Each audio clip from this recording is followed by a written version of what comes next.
మీ పేరేంటండి? శ్రీనేష్. శ్రీనేష్. ఓకే. మా డ్రైవింగ్ ఎలా ఉంది? చాలా బాగుంది. ఓకే. మంచిగా చెప్తారు. అన్ని పార్ట్స్, క్లచ్ కావచ్చు, బ్రేక్ కావచ్చు, ఎక్సెట్రా కావచ్చు. ఇప్పుడు ఎక్కడి వరకు వచ్చినాం మనం? Back turn. ఓకే. ఇప్పుడు నాగోల్ నుంచి ఎంత దూరం వచ్చినాం? నాగోల్ నుంచి రైల్ నిలయం వరకు వచ్చాం. ఓకే. కాన్ఫిడెన్స్ వచ్చిందా స్టార్టింగ్ కి ఇప్పటికి? చాలా వచ్చిందా? ఈ సంగీత్ చౌరస్ అంటారా?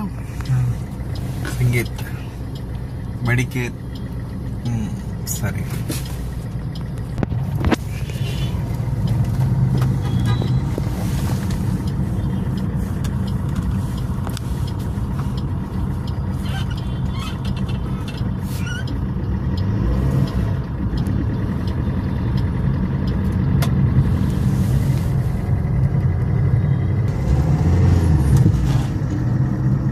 ట్రైన్ రైల్వే నిలయం. మనది 2 వీలర్ 4 వీలర్ డ్రైవింగ్ స్కూల్ అండి. ఇక్కడ చూడండి పాతది ట్రైన్ ఉంది కదా, మొత్తం మెయిన్ రోడ్ పైన 3 ట్రైన్స్ ఉంటాయి. ప్రతి ఒక్కరు నేర్చుకునే వాళ్ళ దగ్గరికి ఇక్కడ లాస్ట్ డే రైల్వే నిలయం తీసుకొస్తాను. ఆ ట్రైన్ల సాక్షిగా ఇక్కడ వరకు తీసుకొస్తాను. 100% డ్రైవింగ్ వస్తుంది. షేర్ చేయండి, సబ్స్క్రైబ్ చేయండి. Thank you.